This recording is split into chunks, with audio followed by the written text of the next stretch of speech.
Hello everyone, welcome to Dhruv D education channel. और आज हम शुरू करेंगे एनवायरनमेंट इकोलॉजी घटना चक्र। ठीक है। अब इससे पहले चल रही थी पॉलिटी घटना चक्र की बुक, वो हाफ से ज़्यादा हो गई है तुम्हारी, हाफ से ज़्यादा कंप्लीट हो गई है वो, लेकिन जितनी भी रह रही है उसे भी हम करा देंगे। अल्टरनेट चला लेंगे, एक दिन पॉलिटी और एक दिन इकोलॉजी एनवायरनमेंट। ठीक है। तो आज हम एनवायरनमेंट इकोलॉजी का फर्स्ट चैप्टर डिस्कशन करेंगे। पहले समरी देखेंगे उसकी और उसके बाद क्वेश्चंस करेंगे। ठीक है। पहला चैप्टर है environment and sustainable development. Chapter का नाम है। और अगर आपको कोई भी सजेशन देना हो या कोई कुछ भी मतलब पूछना हो तो आप कमेंट बॉक्स में कमेंट कर सकते हैं। एनवायरनमेंट होता क्या है? Environment is defined as the sum total of biotic and abiotic component that surround and influence an organism. ठीक है। ये बायोटिक एबायोटिक कंपोनेंट का एक सम होता है जो कि क्या है, हमारे चारों तरफ होते हैं और एक ऑर्गेनिज्म को इन्फ्लुएंस करते हैं। Everything that surrounds an organism is collectively known as its environment. The biotic abiotic component of the environment interact with each other. ठीक है। जो बायोटिक और एबायोटिक कंपोनेंट हैं वे क्या है, एक दूसरे से इंटरेक्ट होते हैं। Silent Spring. Silent Spring is an environmental science book published in 1962. It was written by American biologist and ecologist Rachel Carson. Rachel Carson ने बुक लिखी थी, कौन सी? Silent Spring. ये एक एनवायरमेंटल साइंस बुक है। According to Environment protection act 1986, ध्यान रखना इसका सन भी। Environment includes physical, abiotic, biotic component and their interaction with each other. ठीक है। एनवायरमेंट के अंदर आते हैं बायोटिक, एबायोटिक और फिजिकल, जो जैविक हैं, अजैविक तत्व हैं, ये सब एनवायरनमेंट के अंदर आते हैं और उनके बीच जो इंट्रैक्शन चलता रहता है वो भी। Environment include 3 component. एनवायरनमेंट के अंदर 3 कंपोनेंट इंक्लूड होते हैं। Environment of bacteria, environment of tree. जो एनवायरनमेंट ऑफ बैक्टीरिया है वो क्या होता है, स्मॉल, और एनवायरनमेंट ऑफ ट्री जो है वो कैसा होता है, लार्ज। इनकी एक लेयर होती है जिससे बनता है एनवायरनमेंट। ठीक है। और इधर फैक्टर है इन फॉर्म ऑफ रिसोर्स और इन फॉर्म ऑफ कंट्रोलर। और इधर वेरिएशन, और इसके फैक्टर्स कौन कौन से होते हैं इधर, यह है क्लाइमेट चेंज, सोयल टाइप और चेंज इन टोपोग्राफी। एनवायरनमेंट में कंपोनेंट होते हैं 3, कौन कौन से? फिजिकल कंपोनेंट, बायोलॉजिकल और cultural man made component. Man made में क्या क्या आता है? इकोनॉमिकल, सोशल और पॉलिटिकल। फिजिकल के अंदर आते हैं लैंड, एयर और वाटर, और बायोलॉजिकल में आता है प्लांट, एनिमल और माइक्रोब। ठीक है। ये एनवायरनमेंट की एक स्ट्रक्चर है। एनवायरनमेंट का एक फिगर दिखाया गया है कि किस तरह से एनवायरनमेंट बनता है।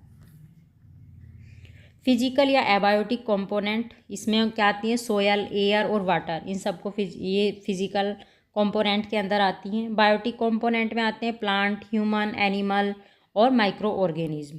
कल्चरल एलिमेंट में cultural element include man made features such as economical, social and political elements. ठीक है। अब है sustainable development. Sustainable development is the concept of development that meets the need of the present without compromising the ability of future generation to meet their own needs. ठीक है।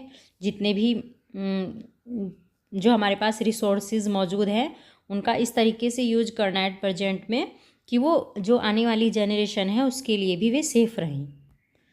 Sustainable development is a subject of sensitivity in the context of natural resources from one to another generation. The main objective of sustainable development is the conservation of natural resources, proper management of natural resources and use of natural resources in a just manner. ठीक है। Conservation भी करना है, अच्छे से उसका management भी करना है नेचुरल रिसोर्सेज का, और एक सही तरीके से उनको यूज़ करना है। अभी है ट्रोपोस्फियर और स्ट्रेटोस्फियर। इसमें आता है हमारा एटमॉस्फेयर। ठीक है। एटमॉस्फेयर और लिथोस्फियर, बायोस्फीयर और हाइड्रोस्फियर। ठीक है। इन सब से मिलके बना है एनवायरनमेंट। बायोस्फीयर में आते हैं प्लांट और एनिमल्स।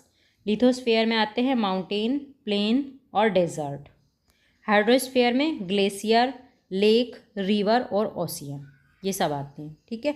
एटमॉस्फेयर में क्या क्या आता है, स्ट्रेटोस्फेयर और ट्रोपोस्फेयर, ये दोनों आते हैं एटमॉस्फेयर के अंदर। और क्या ही एनवायरनमेंट एंड इट्स इंटरेक्शन, कैसे एनवायरनमेंट है, क्या एनवायरनमेंट है और कैसे आपस में इनका इंटरेक्शन होता रहता है, वो सब बता दिया इसके अंदर, ठीक है। तो एटमॉस्फेयर के अंदर आ गया ट्रोपोस्फेयर, स्ट्रेटोस्फेयर, लिथोस्फेयर में माउंटेन, प्लेन और डेजर्ट आते हैं, और बायोस्फेयर में प्लांट्स, एनिमल्स हैं, और हाइड्रोस्फेयर पता चल गया है, जलमंडल बोलते हैं इसको, ग्लेशियर, लेक, रिवर और ओशियन आते हैं, ठीक है। और इन सबसे मिलके क्या बना है, environment. The Brundtland report published in 1987 में ब्रंटलैंड रिपोर्ट पब्लिश हुई थी। United Nations World Commission on environment and Development coined the term sustainable development, ठीक है। यहीं पे ये वर्ड दिया गया था सस्टेनेबल डेवलपमेंट का। This word was coined by WCED, ये इसकी फुल फॉर्म है World Commission on environment and Development. Report titled Our Common Future, एक रिपोर्ट पब्लिश हुई थी यहाँ पे जिसका टाइटल क्या था, Our Common Future. It captured full attention by Agenda 21, Rio conference में हुआ था ये। It Earth Summit of 1992। It was the main point of discussion in the Johannesburg conference of 2002। Publication of the limit of growth report, ये 1972 में publish हुई थी। Publication of Brundtland Commission report, ये 1987 में आई थी। अडोप्शन ऑफ मॉन्टेरियल प्रोटोकॉल, ये कब आया था, 1987 में। और रियो अर्थ समिट कब हुई थी, 1992 में। सारे ही ईयर मोस्ट इंपॉर्टेंट है, एग्जाम में सारे कुछ भी पूछ सकते हैं, सुमेलित करने के लिए भी आ सकते हैं, इसलिए सारे ही ध्यान रखने हैं। Sustainable development includes poverty mitigation, क्या आता है इसके अंदर, सस्टेनेबल डेवलपमेंट के अंदर 17 सस्टेनेबल गोल दिए गए हैं। पॉवर्टी मिटिगेशन है, conservation of biodiversity, control of environment pollution, ठीक है। पॉवर्टी को कम करना है, बायोडाइवर्सिटी को कंजर्व करना है, और पॉल्यूशन जो है एनवायरमेंटल उसको कंट्रोल करना है। Natural has its own beauty and boundaries, so at first we should understand the nature and then the roadmap of development should be prepared. Sustainable development is a balanced approach between economic development and environmental conservation. Compelling terms for sustainable development are based on the availability of information.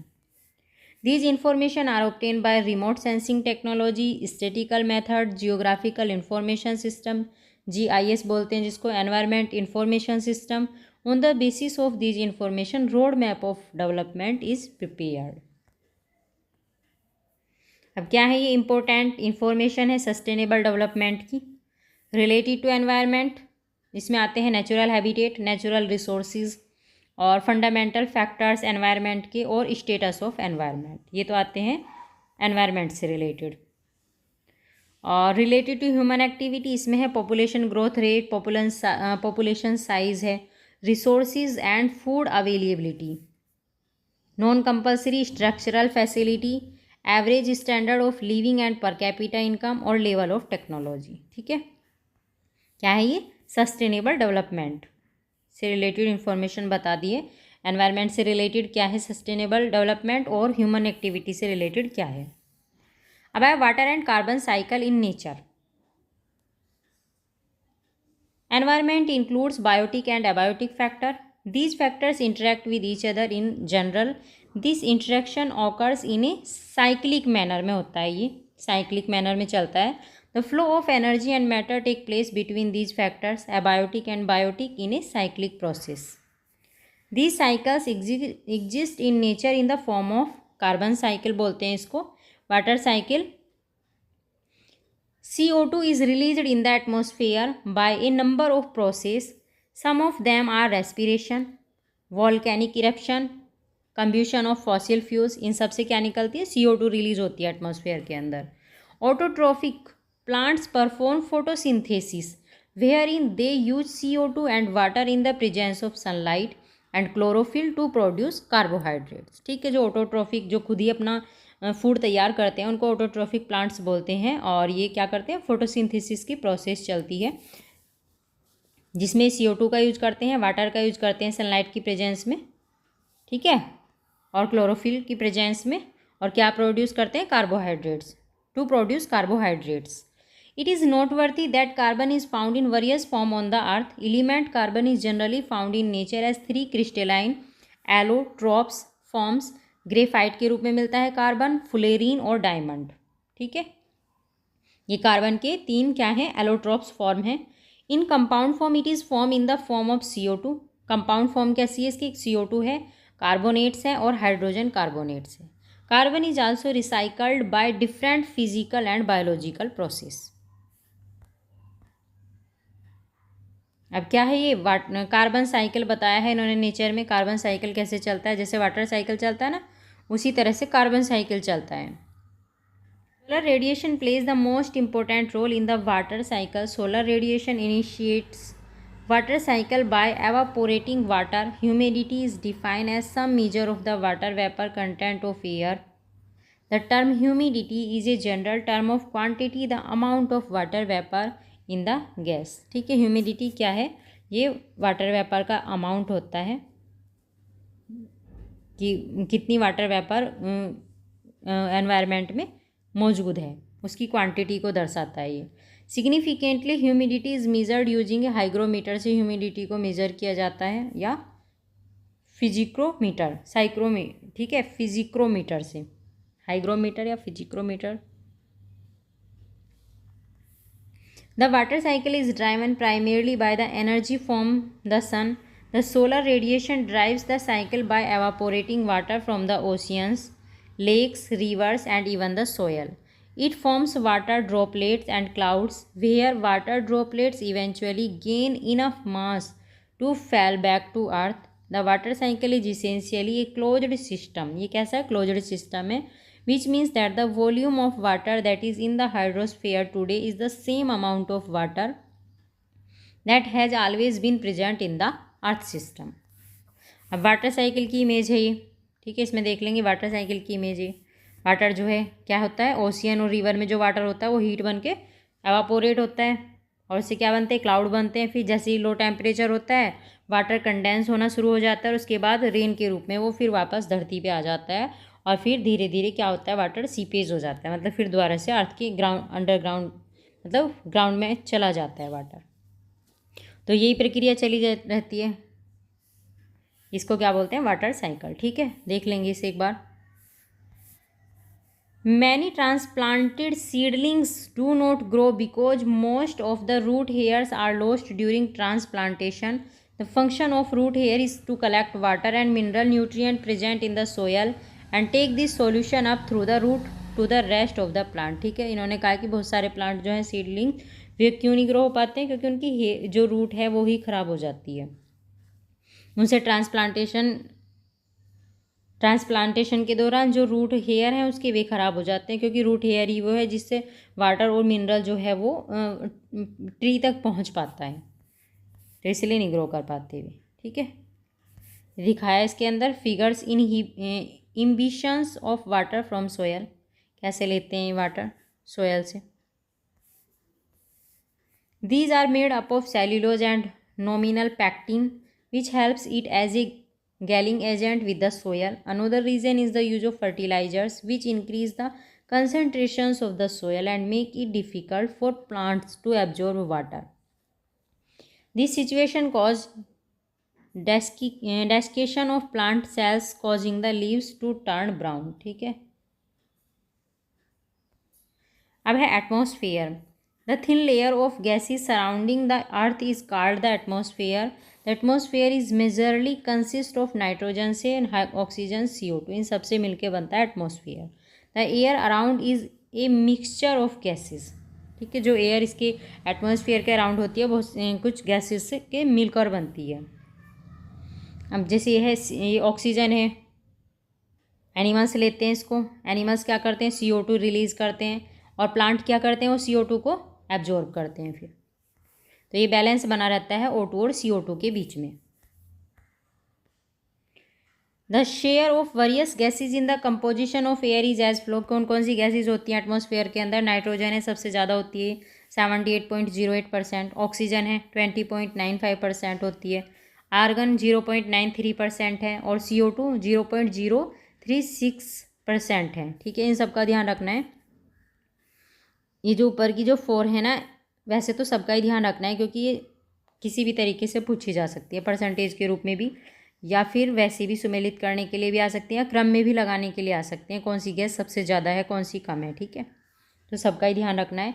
Helium जो है वो कितनी है, 0.005% है। Krypton है, फिर उसके बाद में, फिर क्रिप्टॉन के बाद जीनॉन है, और उसके बाद हाइड्रोजन है। हाइड्रोजन सबसे कम है। ठीक है। Nitrogen is the most abundant gas available in the environment. सबसे ज़्यादा तो नाइट्रोजन ही पाई जाती है। We need oxygen to survive and therefore we depend on the plant and trees for our survival. The process by which plants make their food is called photosynthesis. ठीक है, इससे ही तो फूड अपना, प्लांट्स अपना फूड बनाते हैं photosynthesis से। In this process they consume CO2 present in the atmosphere and release oxygen in the atmosphere. The United Nations has identified 17 sustainable development गोल हैं। ठीक है, ये यूनाइटेड नेशंस ने आइडेंटिफाई किए हैं, which have to realized by the year 2030 तक, जो हमें रियलाइज करने हैं। ठीक है, दीज गोल्स आर, कौन कौन से हैं ये गोल। फर्स्ट है नो पॉवर्टी। ये भी ध्यान रखना है कि पहला गोल कौन सा है। 17 सस्टेनेबल गोल है, इनका क्रम भी याद होना चाहिए, क्रम से भी क्वेश्चन पूछने के लिए आ जाते हैं।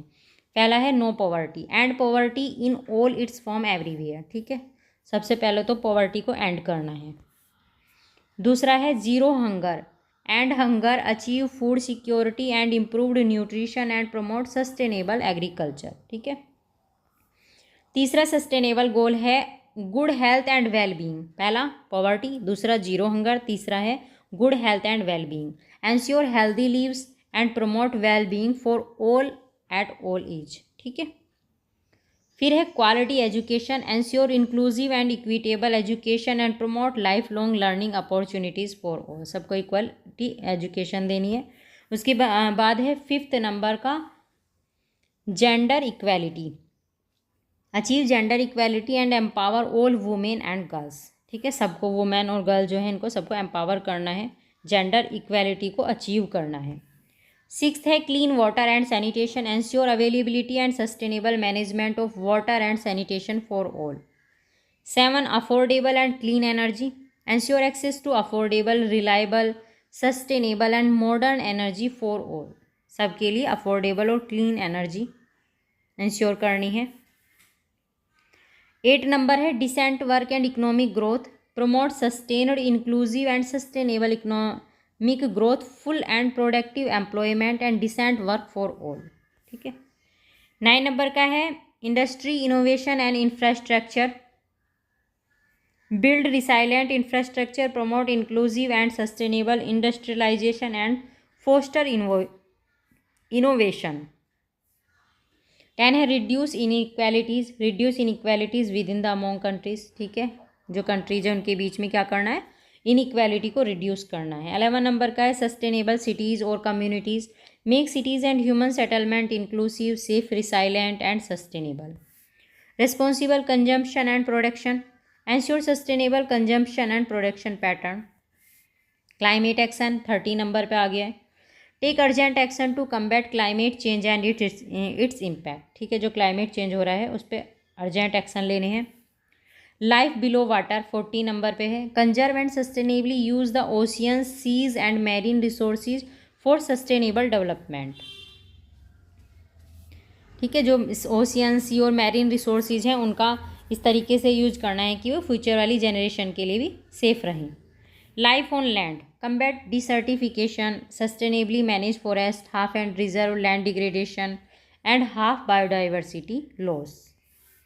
Piece and justice strong institution, ये किस में है, ये है 60 नंबर पे। Promote peaceful and inclusive society and provide access to justice. 70 number का है partnership to achieve the goal, global partnership for sustainable development. ठीक है, partnership to achieve the goal, यह है 70 नंबर का sustainable goal. A sustainable development goal index had also been initiated to measure the progress made by various countries in the direction of achieving these goals. In 2021, India was placed at 120th position among 165 countries. अब ये तो इन्होंने 2021 का दे दिया index SDG का, अभी आपको इसे अपडेट कर लेना है 2022 से। ठीक है, 2022 में फर्स्ट नंबर पे कौन सा रहा है और इंडिया की क्या पोजीशन रही है। Sustainable farming is also an important aspect of sustainable development. UN declare 2022 as international year of basic science for sustainable development. 2022 को यूएन ने डिक्लेयर कर दिया था international year of basic science और sustainable development. Sustainable agriculture is the production of food, fibre और other plants और other animal product using farming techniques that protect the environment, public health, human communities, and animal welfare. In short, it is proper utilization of the land without affecting the environment so that its quality remains intact. ठीक है, land का इस तरीके से use करना है कि उससे एनवायरनमेंट भी जो है वो अफेक्ट ना हो, एनवायरनमेंट भी बेकार ना हो, ठीक है, ऐसा ही बना रहे वो। Use of chemical fertiliser and pesticides has adversely affected soil health. To cope up with this, National Mission for Sustainable Agriculture (NMSA) has been formulated for enhancing agriculture productivity, water use efficiency, promoting nutrient management, and livelihood diversification through the adoption of sustainable development pathways. This mission is a part of National Action Plan of Climate Change. ठीक है, ये जो fertiliser और pesticides use किए जा रहे हैं जिससे सॉइल की हेल्थ पे इफेक्ट पड़ रहा है, इसके निवारण के लिए NMSA जो है इसको क्या किया गया है, इसको फॉर्मुलेट किया गया था। ठीक है, Club of Rome is an association of economist, civil servant and scientist with a mission to promote understanding of global challenge facing humanity. The organism has prioritized 5 key areas of impact: emerging new civilizations, planetary emergency, reframing economics, or rethinking finance and youth leadership and international dialogues. ठीक है, अब आया अर्थ summit रियो में हुई थी ये। The United Nations Conference on environment and development UNCED, also known as Earth Summit बोलते हैं इसको, was held in Rio de Janeiro में हेल्ड हुई थी ये, ब्राज़ील में 3 से 14 जून तक 1992 में। This global conference held on the occasion of 20th anniversary of the first human environment conference in Stockholm, ठीक है, Sweden in 1972. The primary objective of Rio Earth Summit was to produce a broad agenda and a new blueprint for international action on environmental action development issue. The Commission on Sustainable Development was created to monitor and report on the implementation of the Earth Summit Agreement. It was agreed that a 5-year review of Earth Summit progress would be made in 1997 at the United Nations General Assembly meeting in special session. जो 5 years जो अर्थ summit की progress थी उसको review किया गया था। And so A special session for UN general assembly was held from 23 से 27 जून 1997 में हुआ था ये UN जनरल असेंबली का स्पेशल सेशन न्यूयॉर्क के अंदर, to take stock of how well countries, international organisations and sectors of civil society have responded to the challenge of Earth Summit. This meeting was known as Earth Summit +5 कहा गया इस meeting को। Rio +10 summit was held in Johannesburg में हुई थी ये 2002 के अंदर, एंड Rio 20 was held in Rio de Janeiro के अंदर हुई थी 2012 में। GEF provide funds to the least development countries, least developed countries fund LDCF. It helps in provision and coordination for National Adaptation Program for Actions NAPA for these countries. It is notable that meeting of COP7 was held at Marrakesh from 29 October to 10 November 2001 में हुई थी ये मुराकेश के अंदर COP7 की meeting. The special climate change fund is established bye COP7. Climate change fund जो था इसको इस्टेब्लिश किया गया था COP7 के अंदर। This fund help developing countries in the adaptation as well as transmission of technology. UNDP and UNEP and World Bank are associated with GEF से related हैं UNDP, UNEP और वर्ल्ड बैंक। और Global Environment Facility GEF was established on the eve of the 92 Rio Earth Summit to tackle our planet's most pressing environmental problems. ठीक है, ये establish किया गया था 1992 में जो रियो अर्थ समिट हुआ था उसके दौरान, ठीक है, ताकि जो एनवायरमेंटल से रिलेटेड जो प्रॉब्लम है उनको टैकल किया जा सके। Carlos Manuel Rodriguez is presently the chief executive officer and chairperson of the Global Environment Facility. ये जो कार्लोस मैनुअल रोड्रिग्वेज ये जो हैं इसके चीफ एग्जीक्यूटिव ऑफिसर हैं GEF के, ठीक है। ये स्ट्रक्चर दिखाया गया है GEF का, देख लेंगे इसको भी, ठीक है। It is a financial mechanism for 5 major and international conventions. The Minamata Convention on mercury पे हुई थी, ये मरकरी पे, ठीक है। मिनीमाता जो कन्वेंशन हुई थी। The Stockholm Convention on persistent organic pollutant को रोकने के लिए की गई थी स्टॉकहोम कन्वेंशन। और द यूनाइटेड नेशन कन्वेंशन ये हुई थी on biological diversity. The United Nations convention to combat desertification and the United Nation framework convention on climate change, ठीक है। ये 5 मेजर इंटरनेशनल कन्वेंशन हुए थे। अब आया agenda 21। Agenda 21 is legally non binding voluntarily implemented action plan of the United Nations on sustainable development, ठीक है। United Nations का प्लान था एजेंडा 21 और ये किससे रिलेटेड था? सस्टेनेबल डेवलपमेंट से रिलेटेड था ये, ठीक है। It is a product of the Earth Summit UN conference of environment and development held in Rio de Janeiro Brazil in 1992 में हुई थी, है ना, जो UN कॉन्फ्रेंस हुई थी एनवायरनमेंट और डेवलपमेंट पे रियो डी जेनेरियो में। तो ये इन्होंने कहा कि इसका ये क्या था? प्रोडक्ट है। एजेंडा 21 के अंदर क्या था कि पॉवर्टी को इरेडिकेट करना है, पॉपुलेशन को कंट्रोल करना है डेवलपिंग कंट्रीज़ के अंदर, और फिर food, clean water and social security provide करनी है सबको। Stress on generous capital transfer, और एक था सर्वे ऑफ बायोलॉजिकल डाइवर्सिटी और प्रोटेक्शन करना है एंडेंजर्ड स्पीसीज़ को। ये एजेंडा 21 के अंदर बात कही गई थी, ठीक है। ये इसके एलिमेंट है इंपॉर्टेंट। अब है Rio 20 conference. Rio 20 is the short name for the United Nation conference on sustainable development. This conference was held in Brazil in June 2012 में ब्राज़ील में हुई थी ये। और 20th anniversary of the 1992 United Nation conference on environment and development UNCED, ठीक है, full form नाम ध्यान रखेंगे इसकी भी। और ये हुई थी रियो डी जेनेरियो के अंदर 1992 में इसकी समिट, और इसकी 20th एनिवर्सरी पे ये ब्राज़ील के अंदर इसकी कॉन्फ्रेंस हुआ था ये।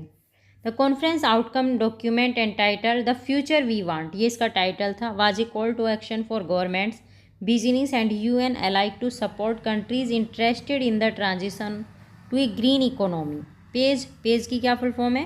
Partnership for action on green economy was created as the UN direct response to this call of action. Organization and institutions कहाँ हैं ये? National and international organization and institutions are established for environment conservation और protection, ठीक है। Environment conservation के लिए और इसकी प्रोटेक्शन के लिए ऑर्गेनाइजेशन बनाए गए हैं, इंस्टीट्यूट बनाए गए हैं।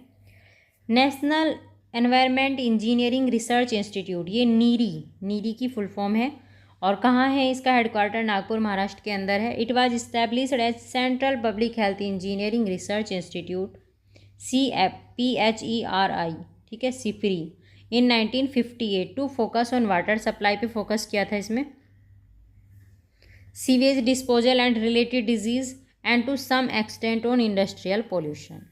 NEERI is a pioneering laboratory in the field of environmental science and engineering and part of council of scientific and industrial research. ये CSIR जो है उसका एक पार्ट है NEERI. NEERI has 5 zonal laboratories हैं नीरी की। कहाँ पे हैं ये? चेन्नई के अंदर है, दिल्ली, हैदराबाद, कोलकाता और मुंबई, ठीक है। ध्यान रखना है, ये इंपॉर्टेंट है, कुछ बीच में डाल देंगे कोई दूसरा नेम और कंफ्यूज कर देंगे। तो 5 जोनल लेबोरेटरीज ध्यान रखेंगे नीरी की। NEERI works under the ministry of science and technology के अंडर में काम करता है।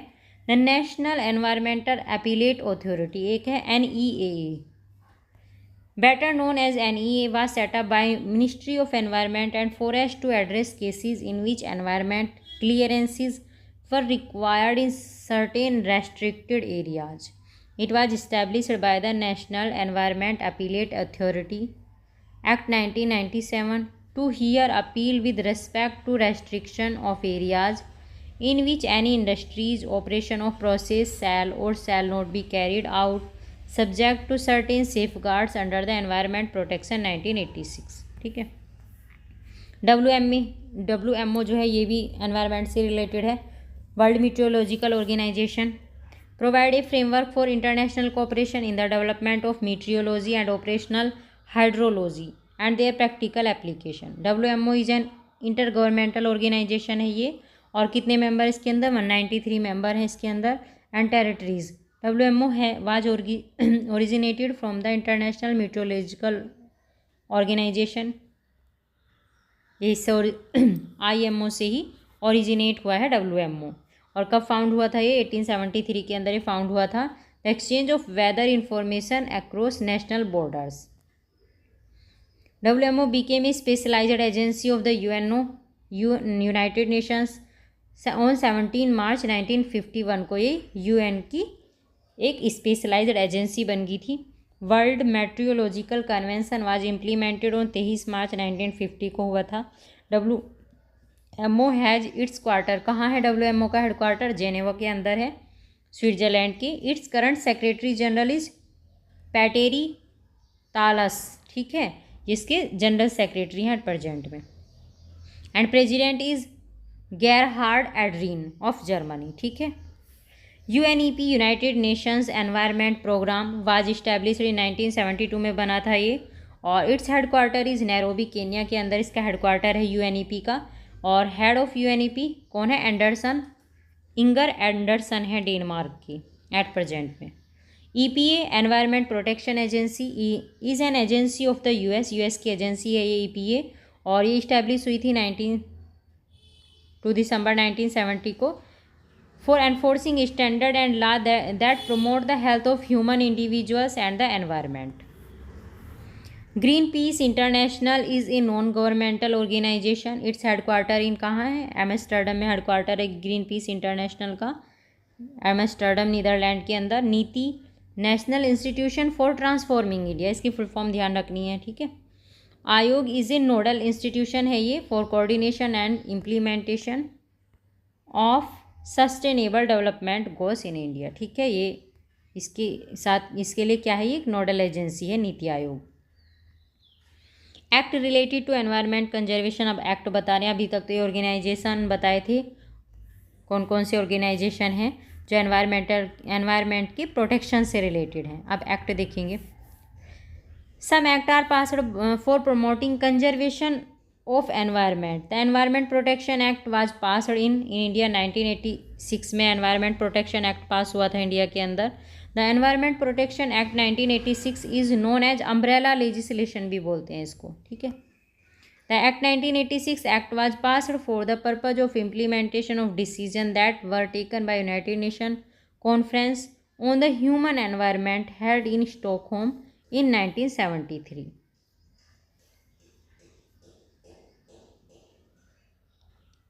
For the Environment Protection Act 1986 was enacted after Bhopal gas tragedy, इसके बाद ये इनेक्ट हुआ था। और आर्टिकल 253 से रिलेटेड है कॉन्स्टिट्यूशन का।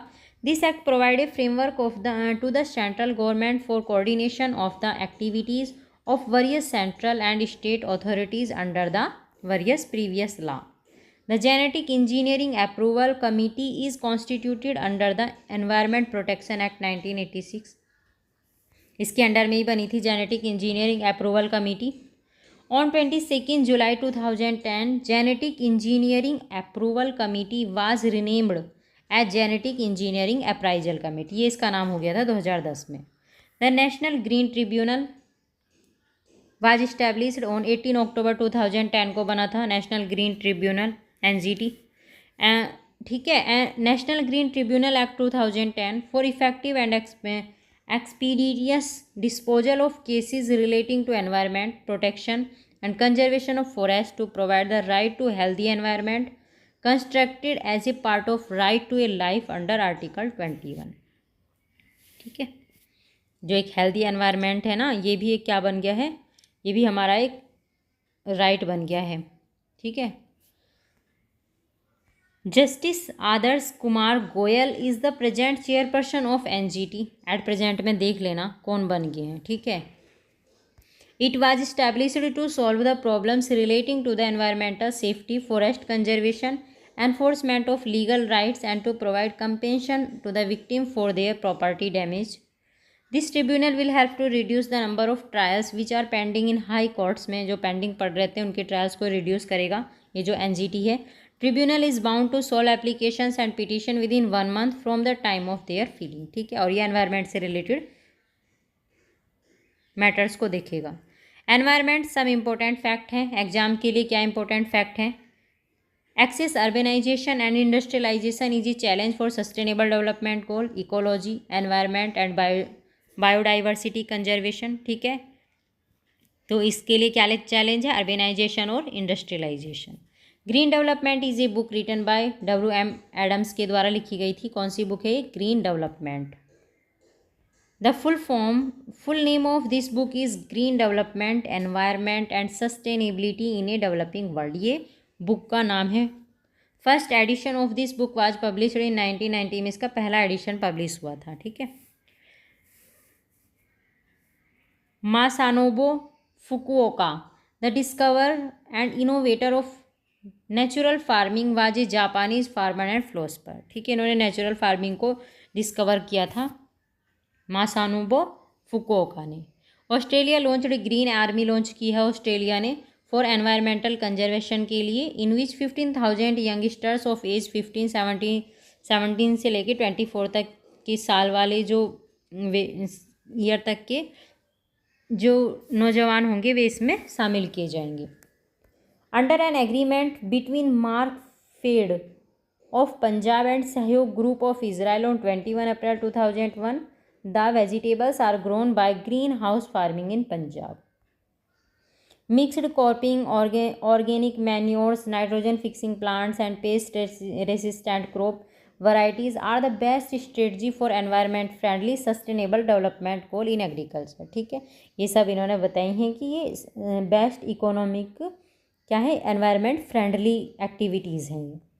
The underlying dimension of SDG targets are closely related to education health aspect as evident in positive correlation between HDI Human Development Index and SDG ranking of Indian state।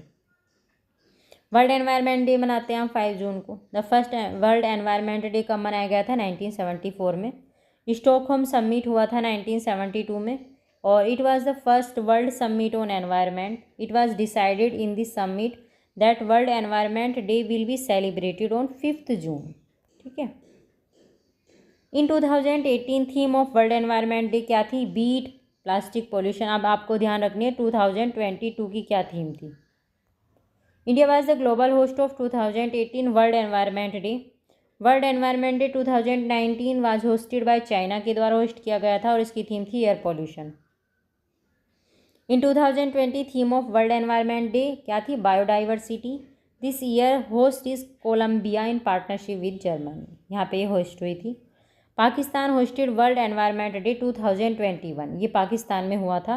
This year observance of world environment day theme was क्या थी? इसकी theme ecosystem restoration. 2021 के विश्व पर्यावरण दिवस की theme थी ये।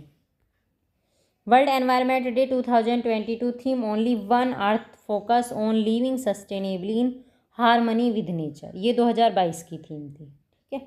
The 2022 marks 50 years since Stockholm Conference, which led to the designation of 5th June as World Environment Day। अब आगे क्वेश्चन समरी करा दिए। ठीक है। एक बार से देख लेंगे अच्छे से। जितनी भी समरी थी सारी करा दी। अब देखेंगे क्वेश्चन। क्या क्वेश्चन है? 1 given below are statements, one labelled as assertion A and other as reason. Assertion दिया है और रीज़न दिया है, बताना है क्या राइट है। तो असर्शन क्या है? Sustainable development is important for wellbeing of human society. और रीज़न क्या है? Sustainable development is a kind of development that meets the needs of the present without compromising the ability of future generation to meet their own fuels. तो सही है, क्योंकि human society के लिए sustainable development क्यों अच्छा है, क्योंकि उसमें रिसोर्सेज का इस तरीके से यूज़ किया जाएगा कि एट प्रेजेंट में कि वो इन फ्यूचर जो जनरेशन आने वाली है उसके लिए भी वे सेफ रहे। तो आंसर हो गया इसका A. Sustainable development is important for well being of human society. Sustainable development has been defined in many ways. The most frequently quoted definition is from our common future, also known as Brundtland report भी बोलते हैं इसको। Sustainable development is development that meets the needs of the present without compromising the ability of future generation to meet their own needs. Next, arrange the following events in chronological order में लगाना है इन सारी events को। अर्थ Rio summit कब हुई थी, कब Montreal protocol हुआ था, इसलिए सन याद होने इनके जरूरी है। ठीक है, तो आंसर हो गया इसका बी। अब यहाँ देखते हैं answer. Publication of the limit to growth report कब हुई थी, ये 1972 में। और ब्रुंटलैंड जो रिपोर्ट आई थी ये कब हुई थी, ये 1987 में आई थी। और मॉन्ट्रियल प्रोटोकॉल 1989 में। और रियो अर्थ समिट ये कब हुआ था, 1992 में। ठीक है।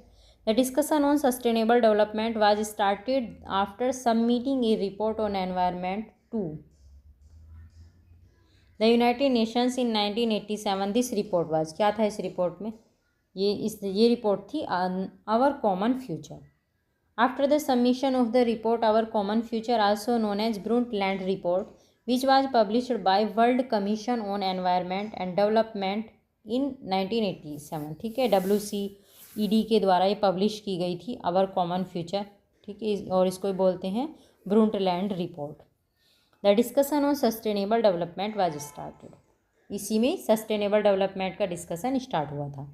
एनवायरनमेंट रेफर्स टू, एनवायरनमेंट में क्या क्या आता है, the natural world of land, water, air, plants, animals and that exist around it, तो ये सब आते हैं।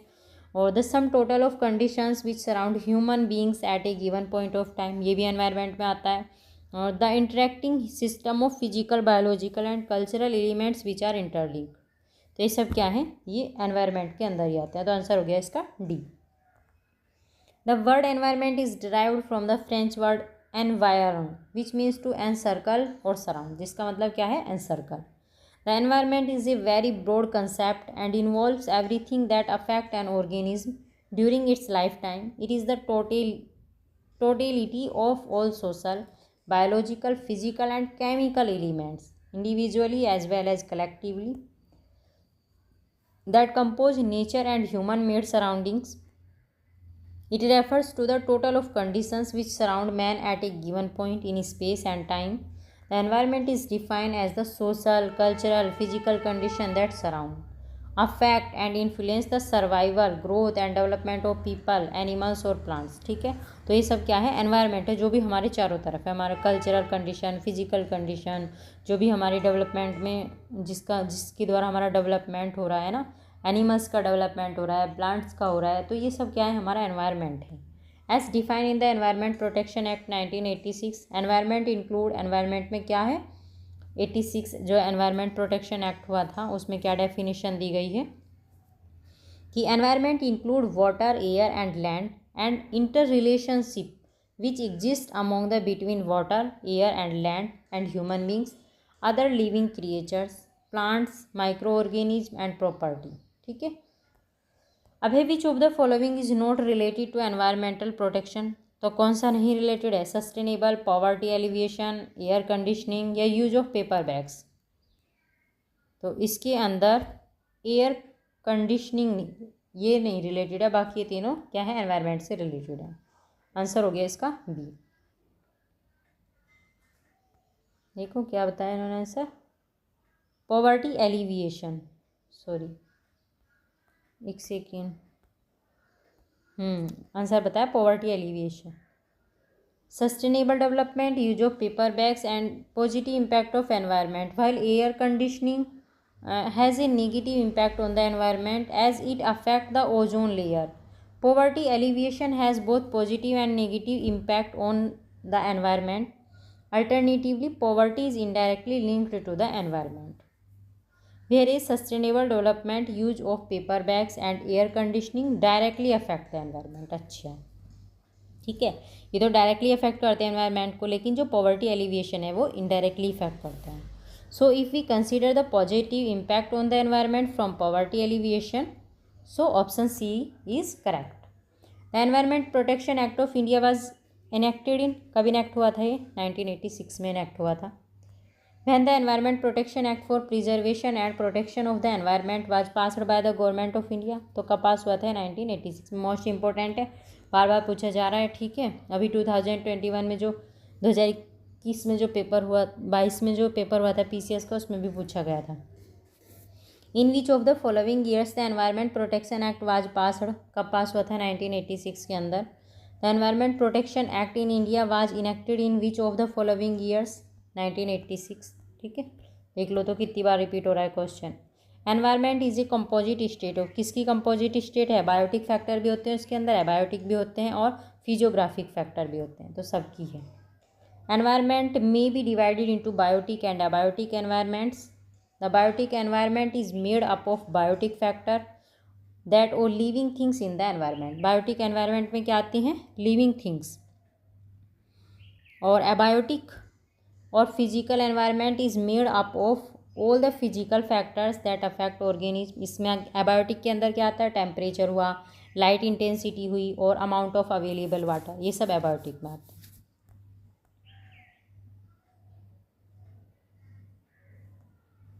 Generally environment can be classified as following categories, which among the following is not a part of such category. तो कौन सा नहीं है?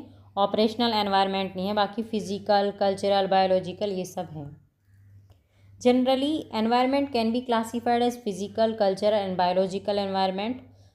Physical environment include landform होती है इसमें, water body, climate, soil, rocks, minerals, ये तो सब आते हैं फिजिकल एनवायरनमेंट के अंदर। बायोलॉजिकल एनवायरनमेंट में क्या आता है? Plant, animals, micro organism. और कल्चरल एनवायरनमेंट के अंदर आता है man made features such as economical, social and political element, ठीक है। तो क्या नहीं आता है इसके अंदर? ऑपरेशनल एनवायरनमेंट नहीं आता है।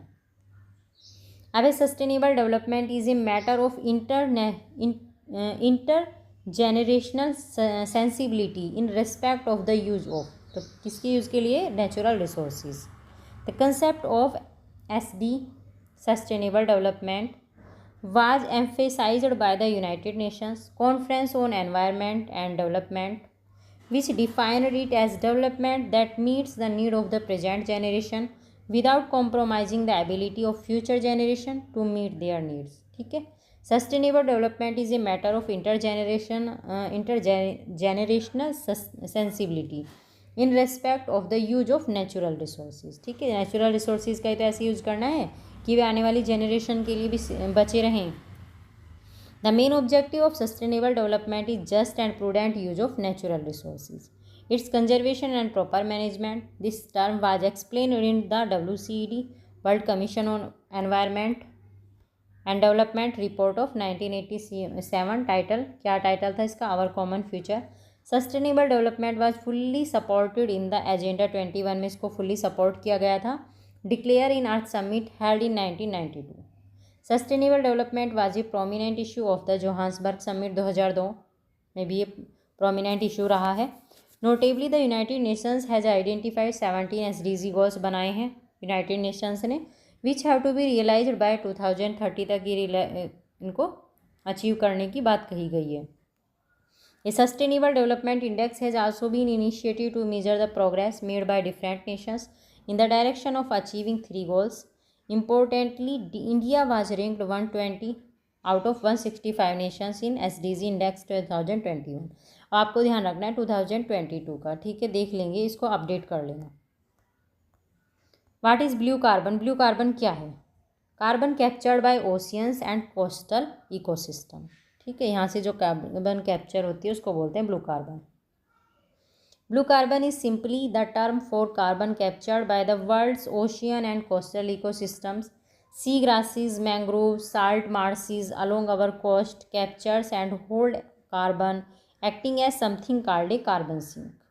These coastal systems, though much smaller in size than the planet's forest, sequester this carbon at a much faster rate and can continue to do so for millions of years. Okay. Saving energy and other resources for the future without sacrificing people's comfort in the present is the definition of which of the following concept। तो किसकी definition है ये? Sustainable development गोल की। ठीक है, sustainable development है ये। Which of the following sustainable development goal SDG will target the water availability for all and its permanent management up to 2030 in India. तो कौन सा है ये वाटर से रिलेटेड SDG? कौन सा SDG है ये? SDG 6। The United Nations has identified 17 SDG which have to be realised by the year 2030। Among these goals SDG 6 clean water and sanitation की बात करता है, ensures availability and sustainable management of water and sanitation for all. Today 2.2 billion people lack access of safety managed drinking water and more than 4.2 billion people lack safety managed sanitation। समझ गई कितनी कमी है water की भी। 2.2 billion लोगों को तो पीने का पानी भी नहीं मिलता है। और देखो ये पूछा गया था UPPCS 2019 की प्री में पूछा गया है, तो इसलिए SDG ये जो है जितने भी हैं अच्छे से याद कर लेना। The decade of sustainable energy for all is the initiative of, किसका इनिशिएटिव था ये? यूनाइटेड नेशंस का। Renewable energy is a form of energy that is not the cause of pollution nor has its adverse effect और natural resources. ठीक है, renewable energy जो है वो पोल्यूशन नहीं फैलाती है, ना ही वो नेचुरल रिसोर्सेज को बेकार गलत तरीके से इफेक्ट करती है। Sustainable energy is the 7th goal of 17 United UN Sustainable Development Goals, with a call to ensure access to affordable, reliable, sustainable and modern energy for all by 2030. The Sustainable Energy for All initiative acts in support of 2014 to 2024 decade of sustainable energy for all the declared by the UN General Assembly. Which of the following is a nodal institution for implementation of SDG? कौन है nodal agency? तो ये है Niti Aayog. NITI Aayog, national institution for transforming India Aayog is a nodal institution for coordination and implementation of sustainable development goal in India. World environment day कब celebrate करते हैं हम? 5 June को, 5 जून। World Environment Day is celebrated on 5 June every year. China was the global host of 2019 में China ने hold किया था इसको। क्वेश्चन पूछा, अच्छा। एयर पोल्यूशन इसकी थीम रही है, और इन 2021 क्या थीम रही है 2021 के अंदर? Ecosystem restoration. और आपको ध्यान रखना है 2022 में क्या थीम रही है? Only one earth. अभी the world environment day celebrated on, कब करते हैं celebrate world environment day? 5 June को। The book silent spring published in 1962 में पब्लिश हुई थी, which shed the tone for an environmental movement in the world, was written by, किसने लिखी थी ये बुक? तो ये लिखी थी राखेल कार्सन ने। Spring silent is an environmental science book published in 1962. It was written by American biologist and ecologist Rachel Carson. A country's natural capital included all of the following except, क्या छोड़ के? बाकी सब उसकी क्या है? Natural capital है किसी भी कंट्री की। तो ये है फॉरेस्ट भी नेचुरल कैपिटल है, वाटर भी है और मिनरल्स भी है, और क्या नहीं है? रोड्स नहीं है। तो आंसर क्या हो गया इसका? सी आंसर है वैसे तो इसका। ठीक है, natural capital include all renewable and non renewable environment resources. It include air, water, land, minerals and forest, सारे ही आते हैं इसके अंदर। In other words only those resources which are created by nature, जो नेचर क्रिएट करती है वे नेचुरल कैपिटल होती हैं, without any human interference can be deemed as a natural capital. Hence road can not be included in the country's natural capital. Natural resources हैं और ये होते हैं इनएग्जॉस्टिबल रिसोर्सेज, और एक होते हैं एग्जॉस्टिबल रिसोर्सेज। एग्जॉस्टिबल रिसोर्सेज जो हैं वे 2 पार्ट में डिवाइड है, रिन्यूएबल और नॉन रिन्यूएबल। और रिन्यूएबल के अंदर आते हैं फॉरेस्ट और पास्चर, वाटर सिस्टम और एग्रीकल्चर सिस्टम। ठीक है, ये तो है रिन्यूएबल। नॉन रिन्यूएबल भी 2 टाइप के हैं, बायोटिक, एबायोटिक। बायोटिक में आते हैं बायोटिक स्पीसीज, और ठीक है, और एबायोटिक में पेट्रोल, कोयल और गैस, जिप्सम, मेटल्स, ये सब एबायोटिक में आते हैं। और इनएग्जॉस्टिबल रिसोर्सेज क्या है? सोलर एनर्जी है, विंड एनर्जी है, टाइडल एनर्जी है, रेन है, एटॉमिक एनर्जी है, ये सब इनएग्जॉस्टिबल रिसोर्सेज है। ठीक है। What is the theme for world environment day 2018 में पूछा है, क्योंकि क्वेश्चन 2017 में आया था, तो अब ध्यान रखना है हमें। वैसे तो इसका आंसर उस टाइम सी था, बीट प्लास्टिक पोल्यूशन, लेकिन एट प्रेजेंट ध्यान रखेंगे ओनली वन अर्थ। ठीक है।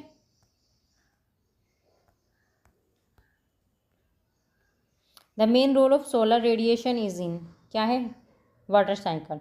सबसे मेन रोल जो है सोलर रेडिएशन का किस में है, वाटर साइकिल में। The water cycle is driven primarily by the energy from the sun. This sun solar radiation drives the cycle by evaporating water from the ocean, lake, rivers and even the soil. It forms water vapor and clouds where water droplet eventually gain through mass to fall back to earth. The water cycle is essentially a closed system, meaning that the volume of water that is in the hydrosphere today is the same amount of water that has always been present in the earth system. ठीक है। National environment engineering research institute ये कहाँ पे है, नीरी। कहाँ है इसका institute, तो ये है नागपुर महाराष्ट्र के अंदर। और देखो कितनी बार पूछा गया क्वेश्चन, कितना इंपॉर्टेंट क्वेश्चन है ये। NEERI is a research institute created and funded by the government of India. It was established in Nagpur Maharashtra 1958 as central public health engineering research institute. ठीक है। With focus on water supply पे focus किया इसने, sewage disposal पे and related disease, and to some extent on control of industrial pollution. NEERI is a pioneering laboratory in the field of environmental science and engineering and part of the CSIR का ये part है। NEERI has 5 zonal laboratories हैं NEERI की, कहाँ कहाँ पे, चेन्नई, दिल्ली, हैदराबाद, कोलकाता और Mumbai. NEERI falls under the Ministry of Science and Technology, Government of India। ठीक है। When and where the national environment engineering research institute was established, कहाँ हुआ था ये, 1958 में, नागपुर में। What is the importance for sustainable development, क्या इंपॉर्टेंस है इसकी, बायोलॉजिकल डाइवर्सिटी कंजर्व होगी इससे, और पोल्यूशन कंट्रोल होगा, और पॉवर्टी डिक्रीज होगी। ठीक है, सारे इसके all of these. Conservation of biological diversity, prevention and control of pollution, decreasing poverty, all are important for sustainable development. It is imperative for achieving the goal of sustainable development to make policies on information about our environment and ecology. Presently, sustainable development has become an alternative approach to the theory of development. Certain information are required for policy formulation on sustainable development. The common carbon metric supported by UNEP has been developed for, किसके द्वारा develop की गई थी ये, किसके लिए develop की गई थी, accessing the carbon footprint building operations around the world. Common carbon matric for measuring energy use and reporting green house emission from building operations, इसके लिए बनाई गई थी। Leading experts from around the world have through extensive international corporation developed a universal method of measuring A building carbon footprint, इसको measuring करने के लिए corporation बनाया गया था।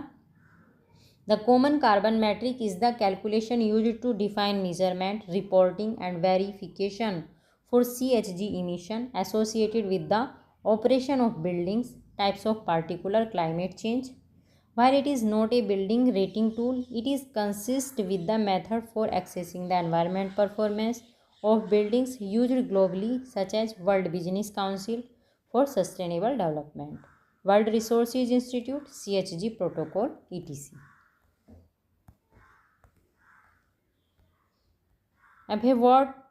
Which one of the following is not the objective of smart city development? तो क्या objective नहीं था स्मार्ट सिटी डेवलपमेंट का? गुड गवर्नेंस ये था, क्लीन ग्रीन सिटी ये भी बनाना था, और smart mobility.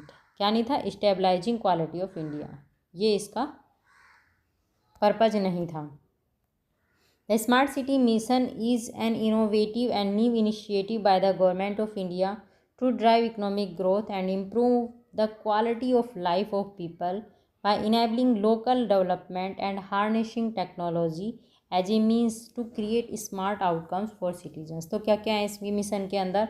Adequate water supply, ठीक है, और assured electricity supply, sanitation including solid waste management, efficient urban mobility and public transport, affordable housing especially for the poor, robust IT connectivity and digitalization, good governance especially e-governance and people's participation, sustainable environment, safety and security of citizens, particularly women, children and elderly, ठीक है, elderly, ठीक है, इन सब की safety provide कराना था, और health and education. ये सारे क्या थे? स्मार्ट सिटी के क्या थे? ये पर्पज़ थे, ये ऑब्जेक्ट थे।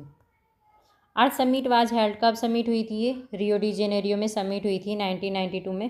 The first earth summit by the United Nation conference on sustainable development was held in Rio de Janeiro in 1992।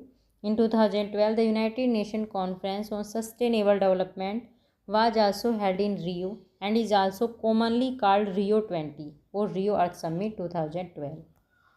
What was the title of Rio 20 declaration? क्या टाइटल था इसका? द फ्यूचर वी वांट, ये इसका title था।